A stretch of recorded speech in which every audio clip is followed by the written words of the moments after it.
The Valley of the Kings looked nothing like the photos I obsessed over my whole life. Standing there with the scorching sun pressing down on me, it felt alive, heavy, ancient, and almost predatory. The dry wind carried the whispers of something long buried, scraping against my skin like claws. It wasn't just the heat making me sweat. There was something else, something in the air that tugged at me from deep within the sands. The team talked about this dig for months. We were a small group, led by Dr. Forsyth, a world-renowned Egyptologist who'd made headlines with earlier discoveries. But this tomb was different. It wasn't in any of the records, none of the maps, as if someone or something tried to erase it from history. The hieroglyphs warned us, though. They spoke of a curse, of a boy pharaoh who vanished under mysterious circumstances. His name, Uzurkari, was rarely spoken, as if just uttering it would awaken something best left undisturbed. I read about Uzurkari before, a boy king whose reign was brief and shrouded in shadow. There were whispers about betrayal, about bloodshed, but no one knew the full story. Yet here I was, standing in front of what could be his final resting place, feeling more drawn to it than I cared to admit. I came to Egypt for the chance to make a name for myself, to be part of history. But there was something else, an obsession I couldn't shake. I couldn't explain it, but even before we set foot in the valley, I knew I was meant to be here. The tomb's entrance was half buried, a jagged, narrow crack in the cliffside. As we set up camp, I couldn't stop staring at it, feeling as though it stared back. The wind started to pick up, howling through the barren landscape, sending plumes of dust spiraling into the air. Every now and then, it felt like the wind carried something darker with it. An echo of a voice, too faint to understand, but it left a chill in its wake. I shook it off, convincing myself I was just overthinking. The night after we set up camp, things began to happen. It was subtle at first, flickering lights in the tents, equipment malfunctioning for no reason. I found myself looking over my shoulder, convinced someone or something was watching us. I didn't believe in curses, not then anyway. But there was no denying that something about that place felt different. The night stretched on, and the winds grew fiercer. I couldn't stop thinking about the tomb. It felt like it was calling to me, drawing me closer. Each gust of wind seemed to whisper my name. I was tired, yet sleep was elusive. I lay in my tent, staring at the canvas ceiling as the wind outside battered against it. Every now and then, I swore I heard something. Footsteps, breathing, but when I looked outside, there was nothing. Just the valley stretching out in its eerie silence, and that crack in the cliffside looming, waiting to swallow us whole. Whatever lay within that tomb was hidden for a reason. But as I drifted off into a restless sleep, I couldn't help but wonder, did we make a mistake by coming here? The day we opened the tomb felt wrong from the start. The air was heavy, thick with a tension none of us could shake, like the valley itself was holding its breath. As we gathered around the entrance, the sunlight was blinding, casting long shadows against the sand. But the light never seemed to reach the tomb's dark mouth. Dr. Forsyth gave the signal, and the workers began chipping away at the plaster seal. It didn't take long before a crack appeared, then widened, and finally, with a grinding groan, the seal fell away. A rush of air hissed out from the tomb. It was cold, foul, like something long dead waited for release. I stepped back, gagging as the stench hit me, thick and rotten. Inside, the darkness was oppressive. The beam from my flashlight barely pierced it, revealing crumbling walls covered in ancient hieroglyphs, warnings etched into the stone in jagged lines. My heart raced as I tried to read them, but the language felt different, angrier, almost violent. But it was the sarcophagi that made my breath catch in my throat. There were two. The first, nearest the entrance, was what we'd expected. The boy pharaoh's sarcophagus, adorned in gold and gems, gleaming even in the dim light. The way it shimmered, catching the light from my flashlight, seemed unnatural. But the second sarcophagus, hidden further back, was what chilled me to my core. It was plain, stone, unmarked, and almost forgotten. There was no grandeur, no offerings, just silence. "This isn't in any of the records," I said, barely able to tear my eyes away. I glanced at Dr. Forsyth, who was inspecting the pharaoh's sarcophagus with fascination, oblivious to the second one lurking in the darkness. I approached the pharaoh's resting place, something pulling me toward it. My hands trembled as I reached out, fingers brushing against an amulet lying beside it, gold, inlaid with strange symbols. Then I heard it. A voice. Low, distant, echoing through the stone walls. It whispered my name. Ethan. Not in English, but in a language I didn't understand. And yet, I knew it was calling to me. I jerked my hand back, the amulet dropping with a metallic clink against the stone floor. The flashlight flickered, casting jagged images across the walls. I could have sworn they moved, lengthened unnaturally, twisting into shapes that shouldn't have been there. As we left the tomb that evening, the sun was already sinking below the horizon, casting the valley in long, creeping darkness. The wind picked up again, howling around the camp as we sat in silence, going over the day's discoveries. That night, the weight in my chest grew worse, pressing down on me as I lay in my cot, staring up at the ceiling. The wind outside sounded like whispers now, rising and falling, calling my name again. I kept telling myself it was just my imagination. Sometime in the dead of night, I jolted awake, my chest burning with a suffocating pressure. I gasped, my throat tight, my lungs struggling for air. The air in the tent was cold, far colder than it should have been in the desert night. And then I saw it just at the edge of my vision. There was no one there. A whisper echoed in the air around me, faint, chilling, in a language I couldn't understand but felt deep inside me. I squeezed my eyes shut, willing it to stop, but the feeling didn't leave. It lingered, pressing against me from all sides, like something in the darkness was waiting for me to acknowledge it. I didn't sleep the rest of the night, and when the first light of dawn crept through the valley, I knew something was awakened, something we couldn't control. The days that followed the tomb's opening blurred together, each one heavy with an undercurrent of something dark, festering just beneath the surface. We were all on edge. The oppressive heat of the valley, the way the wind carried that foul stench from the tomb, and the constant feeling of being watched. But what was worse were the dreams. Every night since I touched that amulet, I was pulled into another world. It wasn't the hazy, half-formed kind of dream either. It was vivid, too real. I was there, in ancient Egypt, walking the grand halls of a palace that gleamed with gold and blood-red stone. The air was thick with incense, and the sky outside was always dark, tinged with an unnatural red glow. And there he was, Uzurkari, the boy pharaoh. He looked so young, barely older than me, but there was something in his eyes, something that burned with an intensity no one that age should have.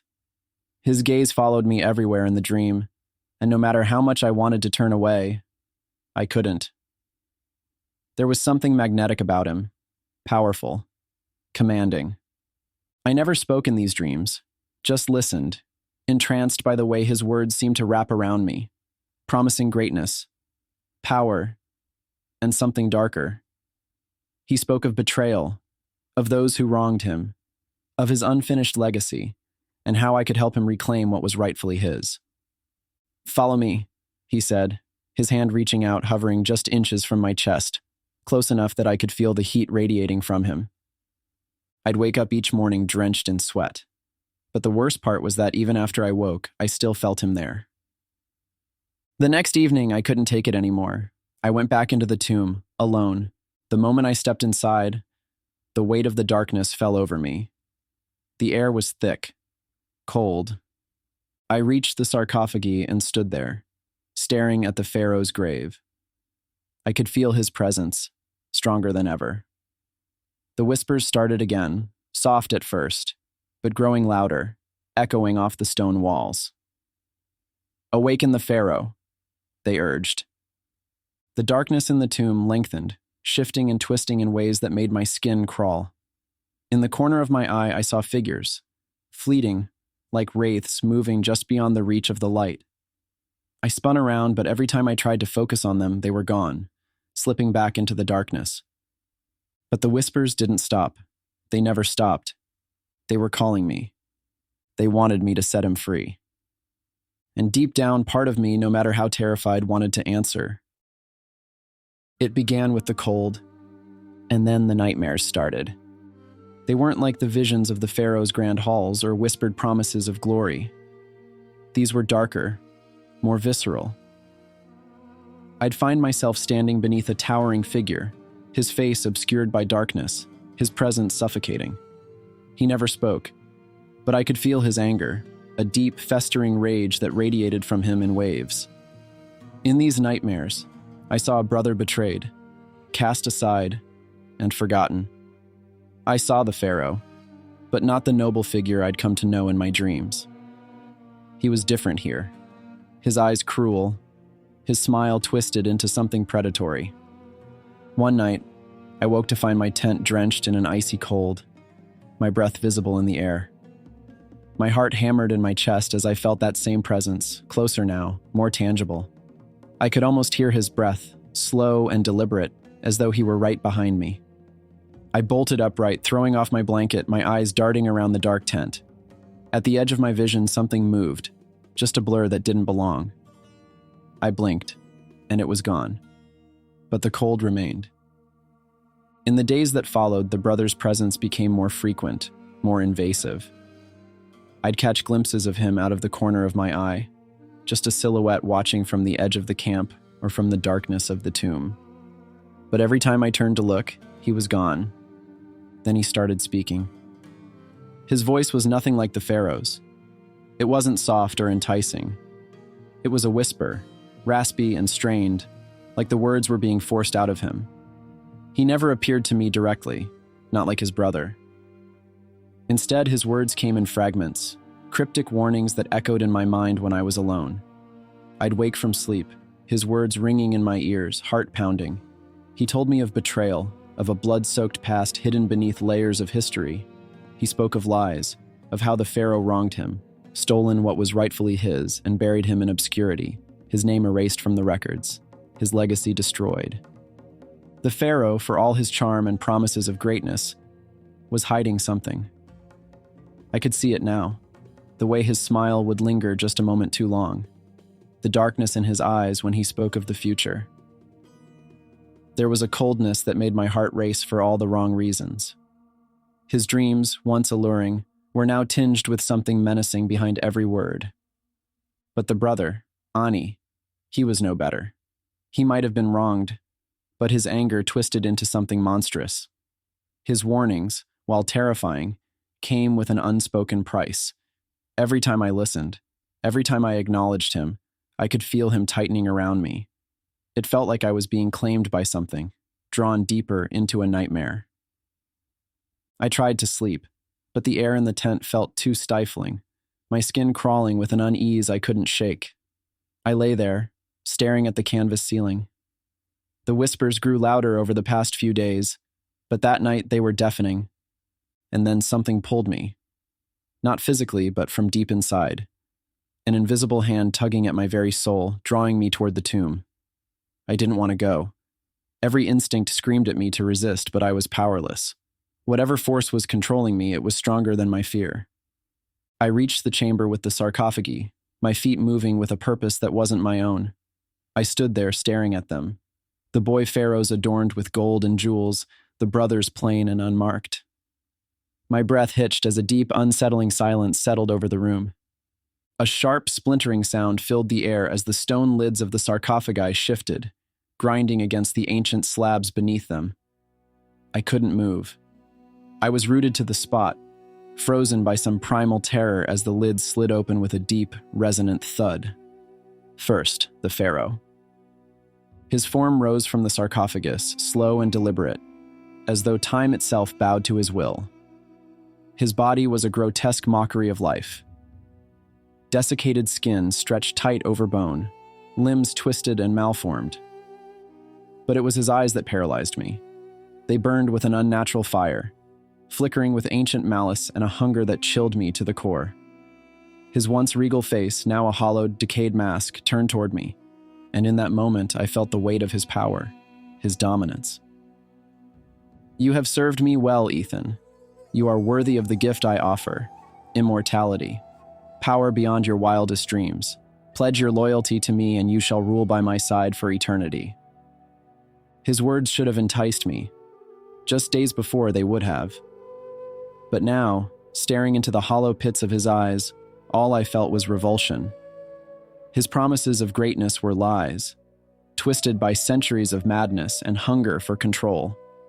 I could see it now, in the way his bony fingers twitched, in the sharp, unnatural gleam in his eyes. He was not a ruler seeking justice. He was a tyrant, craving dominance even in death. And then, from the dark, Ani rose. Annie's figure was less grand, but no less terrifying. His body was a crumbling mass of stone-like flesh, cracked and split in places, but he moved with a fluidity that defied the decay. His face, though monstrous, held a depth of emotion I hadn't expected. Rage, yes, but also a deep, haunting sorrow. He stepped forward, his eyes fixed on the pharaoh with a burning intensity. The air crackled with tension, thick with the weight of their ancient rivalry. Dark magic surged between them, filling the chamber with an oppressive energy that made my skin prickle. The torches flickered wildly on the walls as the brothers faced off. Without warning, the battle began. The pharaoh moved first, his decayed form surging forward with unnatural speed. His hands twisted and claw-like, lashed out at Annie, the force of his strike sending a shockwave through the tomb. Annie dodged, his movements slower but more deliberate, countering with a blast of energy that sent the pharaoh staggering back. The air filled with the sound of their fight. This wasn't just a battle for power, it was something deeper, more personal, a culmination of centuries of hatred and betrayal. The pharaoh, regal and malevolent, fought with the fury of a king scorned. Ani, the forgotten brother, fought with the desperation of someone with nothing left to lose. They were both monsters, but one was made that way by the other. The pharaoh's eyes locked onto mine, and I felt the weight of his will bearing down on me. Choose, Ethan. Pledge yourself to me, or face the curse. I will make you powerful beyond your imagination. Ani's gaze shifted toward me, and though his face was monstrous, there was something pleading in his eyes. Don't trust him. He'll consume you, just like he did everyone else. With trembling hands, I stepped back from the pharaoh, my breath shallow, and faced Ani. I choose him. The pharaoh's scream of rage echoed through the tomb, shaking the walls as Ani surged forward, his body crackling with dark energy. The battle between them raged on, but in that moment, I knew I sealed my fate. The ground beneath my feet shuddered, a deep guttural rumble that reverberated through the very stone of the tomb. Dust rained down from the ceiling, and the once solid walls groaned, splitting open as though ancient powers were being unleashed. The pharaoh's scream echoed around me, a sound so filled with rage and malice that it sent ice down my spine. I stumbled backward, the weight of the curse suffocating me as the air grew thick with magic and death. I shouted for Ani, my voice barely audible over the collapsing tomb. I wasn't sure why I called out to him, maybe desperation, maybe something more. He nodded toward me, urging me to move. He no longer resembled the sickening walking corpse, but the young man he was in life. We have to get out, he said. I didn't hesitate. Together, we left down the narrowing corridors, the tomb collapsing around us. The air was filled with choking dust. Behind us, the pharaoh's scream faded into a low, distant wail. I dared to glance back one last time, just in time to see his decayed form being pulled into the darkness.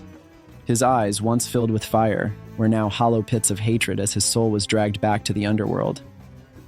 With one final push, we burst through the entrance, collapsing onto the cool sand outside. The air was sharp and clean, a stark contrast to the inside. I gasped, lungs burning, as I watched it collapsing in on itself, the entrance caving, sealing the horrors within. Ani stood beside me, his form flickering as he struggled to still be whole. His face was softened by an expression of something close to relief. He glanced down at the amulet in my hand, then back up at me, his eyes narrowing with something like pity. You've chosen well, he said, but the curse is never truly broken. I swallowed, my throat dry, and looked at him, my heart pounding with dread. What do you mean? Ani's form wavered. He reached out, his hand brushing against mine. You and I are bound now. His words sank in, heavy and unrelenting. Even with the pharaoh gone, the curse lived on. Ani was fading, his figure becoming more transparent with each passing moment, but his eyes lingered on me, dark and knowing. Remember, he said, you are never truly alone. And with that, he was gone. I stood there, alone in the cold desert air, the silence pressing in around me. The tomb collapsed entirely now, leaving nothing but a pile of rubble. I knew I probably flunked this class. Probably the worst student and intern ever. But the emptiness I felt erased everything I once valued and sought after.